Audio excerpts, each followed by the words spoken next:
الذلة أينما ثقفوا إلا بحبل من الله وحبل من الناس وباءوا بغضب من الله وضربت عليهم المسكنة ذلك بأنهم كانوا يكفرون بآيات الله ويقتلون الأنبياء بغير حق ذلك بما عصوا وكانوا يعتدون صدق الله مولانا العظيم وقال تعالى في شان حبيبه ومحبوبه إن الله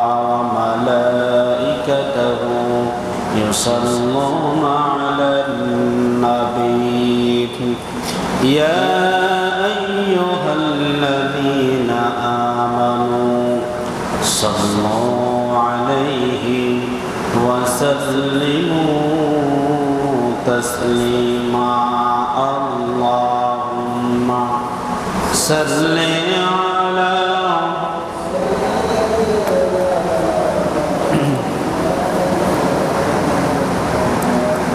وعلى آل سيدنا مولانا محمد بلغ العلا بكماله كشف الضجى بجماله حسنت جميع خصاله صلوا عليه وآله كنت بلبل كترنم بله जन्म दहर में कलियों का तबस्सुम भी न हो बलगना बिकमालिहि कशफ़द्दुजा बिजमालिहि हसनत जमीउ ख़िसालिहि सल्लल्लाहु अलैहि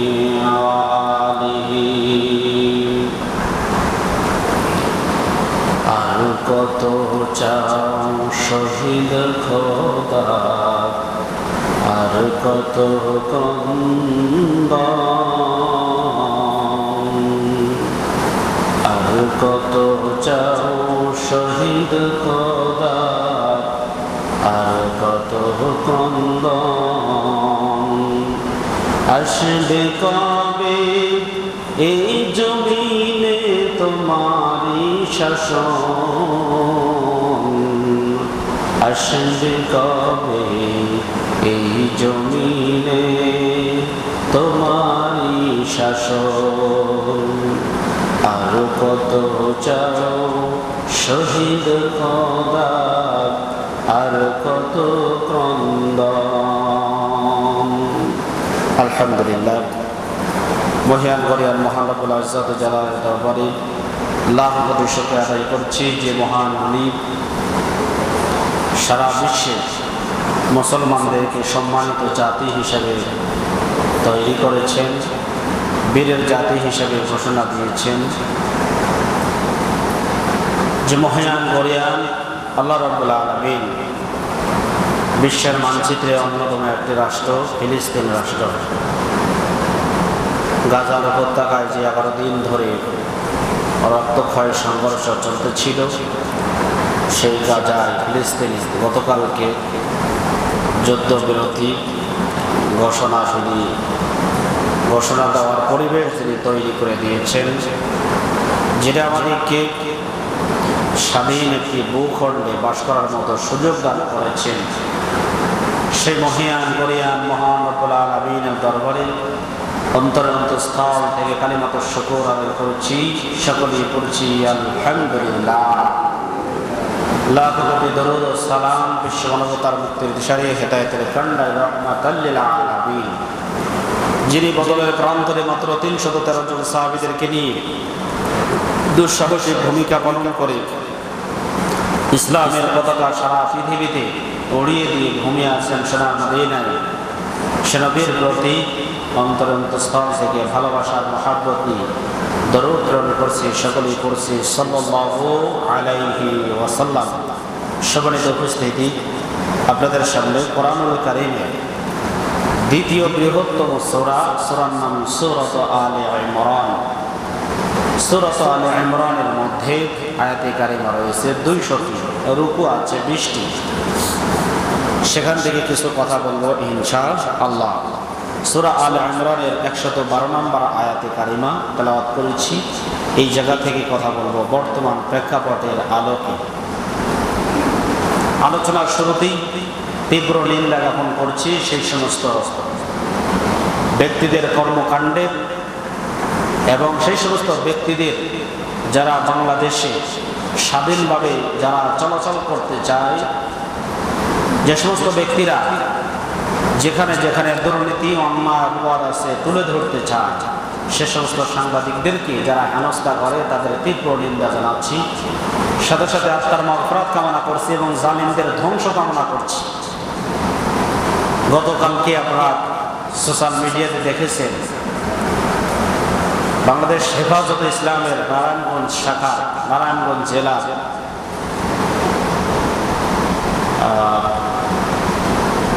রিসোর্ট আছে কোন থানা জানি,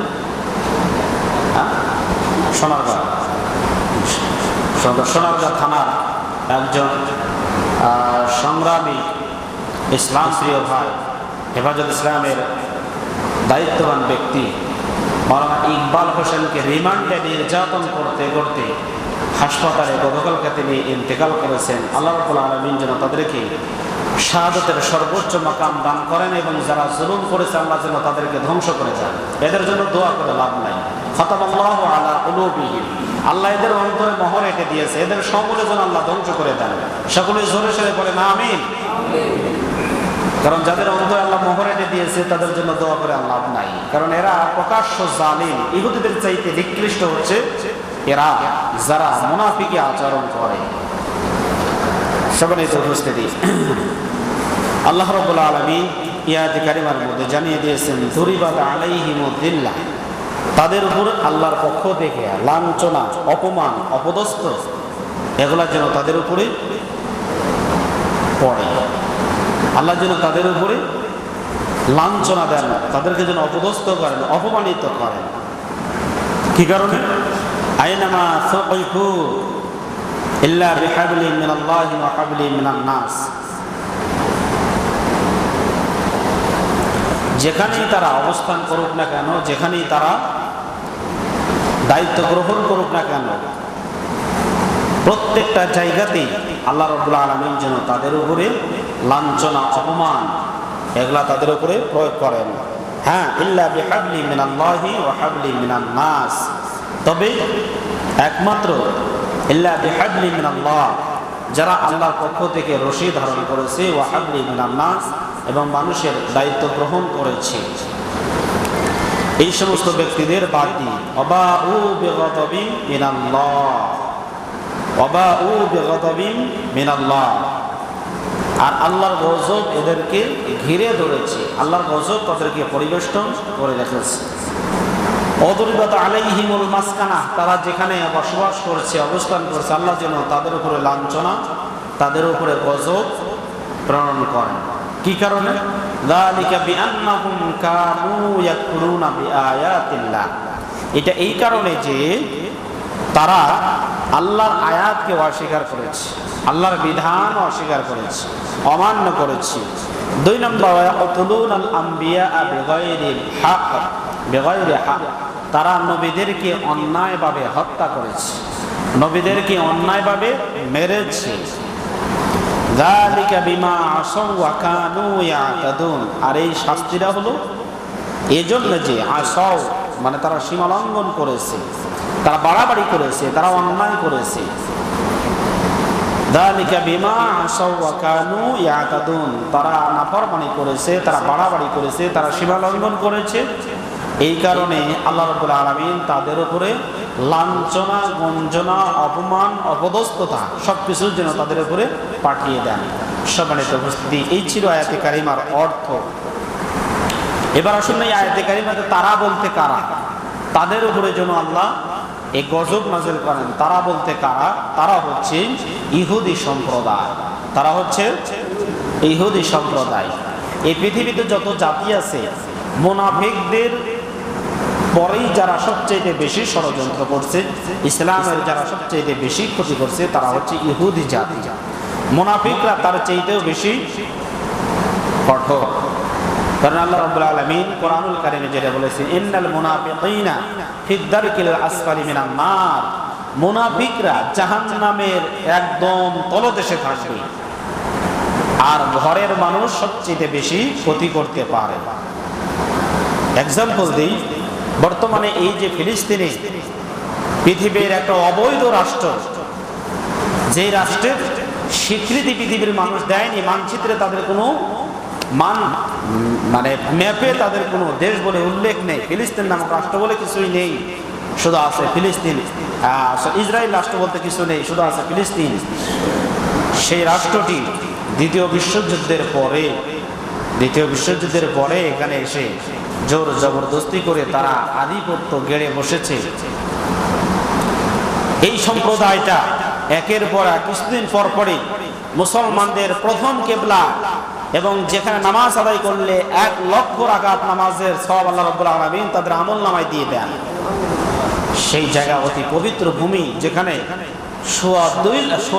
1 লক্ষ মতান্তরের 2 লক্ষ আম্বিয়া কেরাম একসাথে দাঁড়িয়ে সেখানে নামাজ আদায় করেছেন। এবং আমার আপনার নবী, বিশ্ব নবী জনাবে মুহাম্মদ রাসূলুল্লাহ সাল্লাল্লাহু আলাইহি সাল্লাম সেখানে ইমামতি করেছেন। মুসলমানদের প্রথম কিবলা বাইতুল মাকদাস, সেই বাইতুল মাকদাসকে তারা দখলে নেওয়ার জন্য হাজারো চেষ্টা করেছে। কতবার যে যুদ্ধ হয়েছে। ছোট্ট একটা রাষ্ট্র, বিন্দি মরিচ ছোট হলেও ঝাল অনেক। রাষ্ট্র ছোট হতে পারে, কিন্তু পৃথিবীর যত ইহুদি খ্রিস্টান আছে, প্রত্যেকটা ইহুদি এবং সব কিছু এই তাদের কাছে প্রয়োগ করছে। যত ক্ষমতা, যত অস্ত্র সব ইসরায়েলে তারা পাঠিয়ে দিচ্ছে। কারণ এই ইসরায়েলকে কেন্দ্র করে মধ্যপ্রাচ্যের যত ক্ষমতা কুক্ষিগত করা যায়, এর সুযোগ হচ্ছে ইসরায়েল রাষ্ট্রকে হাত করতে পারলে সবগুলোকে হাত করা যাবে। সম্মানিত উপস্থিতি, আপনারা জানেন সেই মাহমুদ আব্বাস, এই দুইটা দল মাহমুদ আব্বাস এবং ইসমাইল হানিয়া, কিছুদিন পূর্বে যে নির্বাচন হয়েছিল সেই নির্বাচন ইসমাইল হানিয়া বিজয় লাভ করেছিল। কিন্তু মাহমুদ আব্বাস এই বিজয় যে লাভ করেছে তার কাছে ক্ষমতা হস্তান্তর করে নাই, জোর করে সে আসে।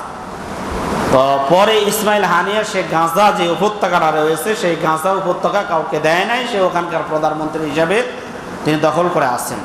মাহমুদ আব্বাস হচ্ছে প্রধানমন্ত্রী, ইসরায়েলের যে প্রধানমন্ত্রী আছে সেই প্রধানমন্ত্রীর সাথে যোগ সাজস করে তাদের সাথে চুক্তিবদ্ধ হয়ে সেই জায়গাতে তারা আছে। কিন্তু অনেকগুলো শর্ত দিয়েছিল, সবগুলো শর্ত সে মেনে নিয়েছে। কিন্তু ইসমাইল হানিয়া কোনো শর্ত সে মানে নাই। নিজেদের ভূখণ্ডে নিজেদের শক্তি, সামর্থ্য, অস্ত্র শস্ত্র সব কিছু নিয়ে তারা বেঁচে থাকবে, পরের আধিপত্য এখানে কোনো কিছুই চালাইতে দেবে না। সম্মানিত ভাইরা আমার, এই যে হামলা হলো, সেই হামলা অধিকাংশই হচ্ছে গাজা উপত্যকা, ইসমাইল হানিয়া যেখানে বসবাস করে সেখানে। তো সেই জায়গাতে দুইটা দল, এই একটা দল হচ্ছে মুনাফিকের দল, আর একটা হচ্ছে প্রকৃত আল্লাহর দল। তারা আল্লাহর উপর আস্থা বিশ্বাস রেখেই তারা সেই দেশটা শাসন করছে। ইসরায়েলের কোনো কর্তৃত্ব সেখানে তারা মেনে নেবে না। কিন্তু মাহমুদ আব্বাস পরের ঘাড়ে পা দিয়ে, পরের ক্ষমতা নিয়ে, পরের সাথে চুক্তি করে সে ক্ষমতা সমাসীন হয়েছে। আমাদের এই পৃথিবীর এমন অনেক রাষ্ট্র আছে যারা পরের উপর নির্ভরশীলিত হয়ে নিজের রাষ্ট্রে, নিজের দেশে ক্ষমতা দখল করে আছে না? অনেক জায়গাতে আছে। সম্মানিত উপস্থিতি, তাহলে এই দুইটা দল যদি এক থাকতো তাহলে এখানে এত হামলা, এত নির্যাতন, এত কিছু করতে পারতো না। কিন্তু এদের মাঝেই দুই শ্রেণী হওয়ার কারণে, অর্থাৎ তাদের দেশের মধ্যেই মুনাফিক শ্রেণী তৈরি হওয়ার কারণে যে পরিমাণ বিজয় ফিলিস্তিনের হওয়ার কথা ছিল, কিন্তু সে পরিমাণ বিজয় হয়নি। তবে তারপরে যতটুকু বিজয় গতকালকে যুদ্ধবিরতির মধ্য দিয়ে হয়েছে, এটা মুসলমানদের, ইসলামের এটা বিজয়। আগামী দিনে পৃথিবীর সমস্ত মুসলমানেরা যদি ঐক্যবদ্ধ হয়ে একসাথে হুঙ্কার আর ঝুঙ্কার দেয়, ছোট্ট একটা পৃথিবী ইসরায়েল নামক অবৈধ রাষ্ট্র, সেই সাগরের মধ্যে তাদের ঝাঁপ দেওয়া ছাড়া কোনো উপায় থাকবে না। কিন্তু চিরন্তন সত্য হলেও এই কথা বলতে হয়, আপনারা শুনে অবাক হবেন এই কথা, যে পৃথিবীর প্রত্যেকটা জায়গাতে যা যা আছে প্রত্যেকটা জায়গার ক্ষমতা দখল করে আছে ইহুদিরা। কোন জায়গাটা নাই যেই জায়গাতে ইহুদিরা নেই? প্রত্যেকটা জায়গাতেই ইহুদি আছে। বর্তমান বিশ্বে 1,40,00,000 ইহুদি আছে, আর মুসলমানেরা হয়েছে 150 কোটি। মুসলমান আছে 150 কোটি, তাহলে 1,40,00,000 ইহুদি মুসলমানদের তুলনায় কিছুই না। মুসলমানদের তুলনায় কোথায় 150 কোটি আর কোথায় 101 কোটি, 1,40,00,000 সারা পৃথিবীতে। এর মধ্যে ইসরায়েলে রয়েছে 70 লক্ষ, ইসরায়েলে রয়েছে 70 লক্ষ ইহুদি। তো 70 লক্ষ ইহুদি, এটা তো খুব বেশি জায়গা নিয়ে নাই। আমাদের বাংলাদেশে প্রায় 18 কোটি মানুষ, আমাদের সিরাজগঞ্জ জেলাতে প্রায় 27 লক্ষের উপরে মানুষ আছে, 27 লক্ষের উপরেও মানুষ আছে। তো এইরকম হয়তো 2টা বা 3টা জেলা নিয়ে, 2টা বা 3টা, এত বেশিও হবে না, তার চাইতেও অল্প জায়গা, অত বড় না, এর চাইতেও অল্প জায়গা নিয়ে তারা এই 70 লক্ষ ইহুদি বসবাস করছে। বিভিন্ন রাষ্ট্রে ইহুদি বসবাস করছে। তো মুসলমানদের তুলনায় এটা 2%, এরা মুসলমানদের তুলনায় 2%, এবং সারা পৃথিবীতে যত মানুষ আছে তার তুলনায় 0.02%, 0.02% ইহুদি হচ্ছে সারা পৃথিবীতে। সম্মানিত উপস্থিতি, একটু ভালো মতো শুনবেন। তো এই মাত্র এত নগণ্য, এত অল্প সংখ্যক ইহুদি থাকার পরেও সারা পৃথিবী এখন শাসন করতেছে ইহুদিরা। কতটা ভালো মতো বলছেন? সারা পৃথিবী শাসন করছে আজকে ইহুদিরা। আমরা অনেক গলাবাজি করছি, ইহুদিদের পণ্য বর্জন করুন, এখানে এই একটা ইহুদি পণ্য ক্রয় করলে এখানকার টাকা দিয়ে আমাদের ফিলিস্তিনের মুসলমান ভাইদের রক্ত তারা চুষে খাবে, এই টাকা দিয়ে তারা অস্ত্র কিনে তাদেরকে হত্যা করবে। কথা যেমন সত্য, কিন্তু তার চাইতে চিরন্তন বাস্তবতা হচ্ছে এটাই, আপনি যেই পণ্যটি বর্জন করতে বলছেন তার বিপরীতে কোনো মুসলমানদের পণ্য আমার আপনার সামনে উপস্থিত করতে হবে।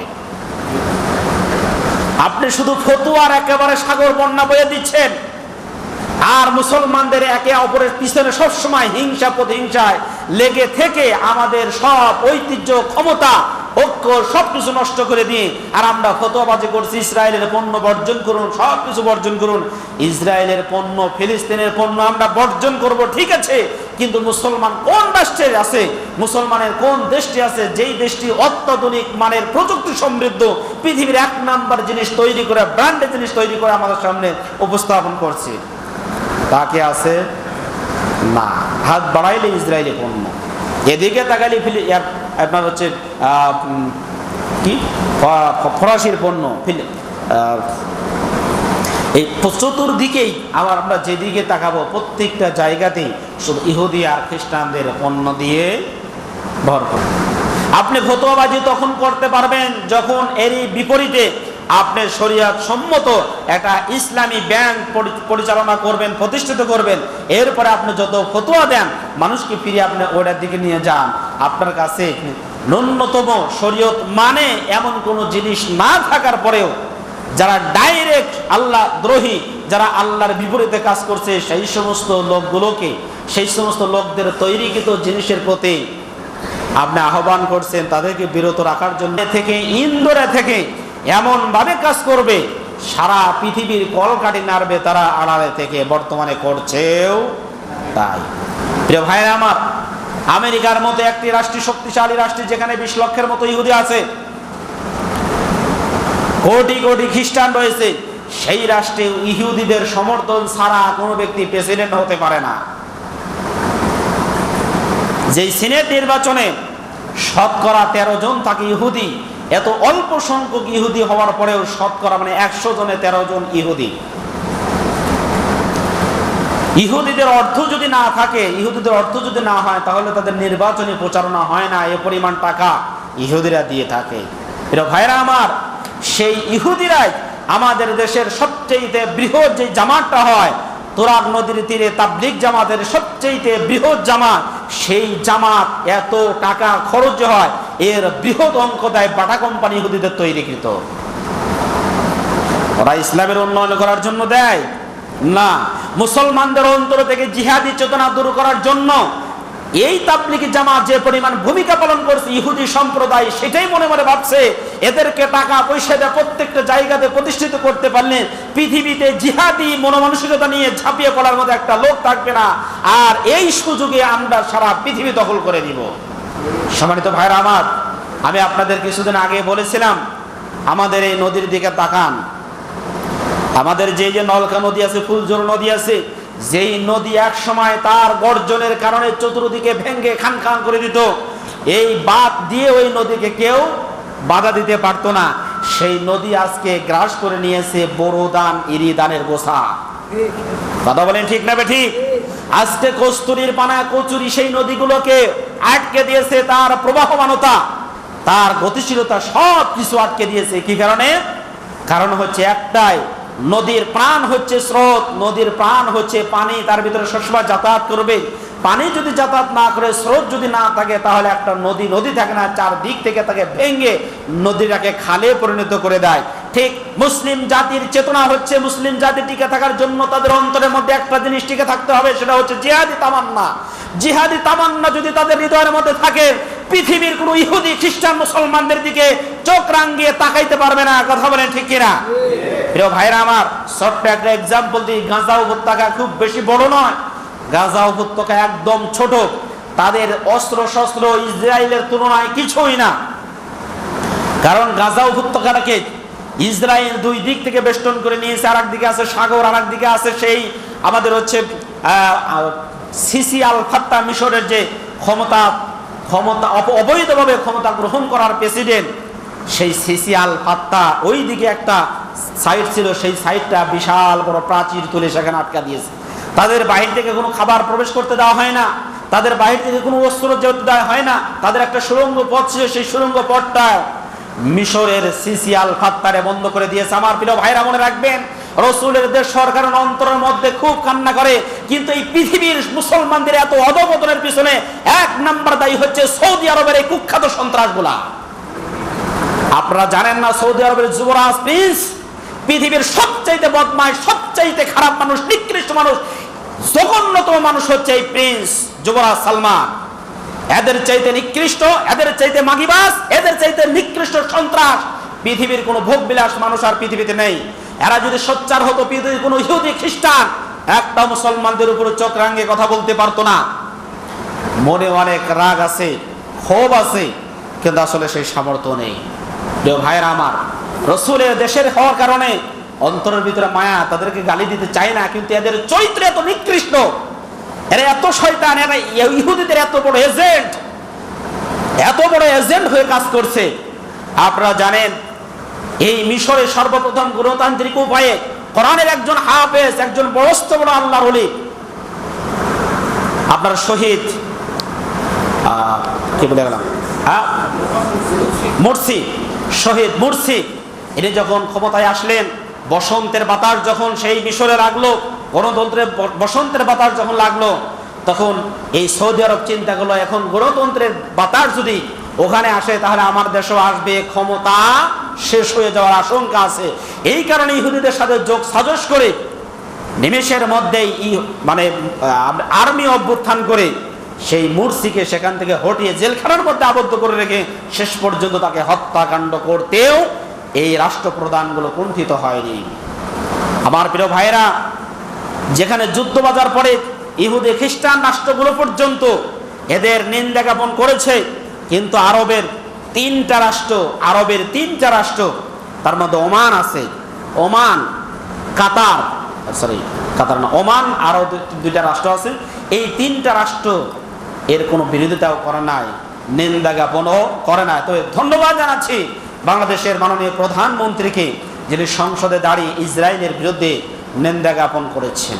সংসদে দাঁড়িয়ে থেকে এটা নিন্দা জ্ঞাপন করেছেন এবং এখান থেকে চিকিৎসা এবং অন্যান্য যা প্রয়োজন তা দেওয়ার জন্য প্রতিশ্রুতি করেছেন। মানুষের যেটা ভালো গুণ সেটা বলতে হবে, যেটা দোষের সেটাও বলতে হবে। আমার প্রিয় ভাইরা, এই ইসরায়েল রাষ্ট্র যখন প্রতিষ্ঠিত হওয়ার আগে প্রতিষ্ঠিত হওয়ার পরে 1920 সালে ফরাসি জেনারেল হেনরি গুরাউড উনি ফিলিস্তিন যখন দখল করেছিল, দখল করার পরে সালাউদ্দিন আইবির কবরে সে তখন লাথি মারে।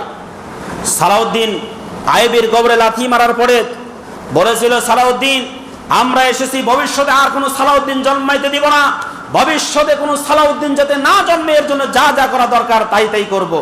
কারণ সেই সালাউদ্দিন আইবি ক্রুসেড যুদ্ধের মধ্য দিয়ে ইহুদি খ্রিস্টানদের সব মেরুদণ্ড ভেঙে চুরমার করে দিয়েছিল, মুসলমানদের অস্তিত্ব সারা পৃথিবীতে অনেক উঁচুতে নিয়ে গিয়েছিল।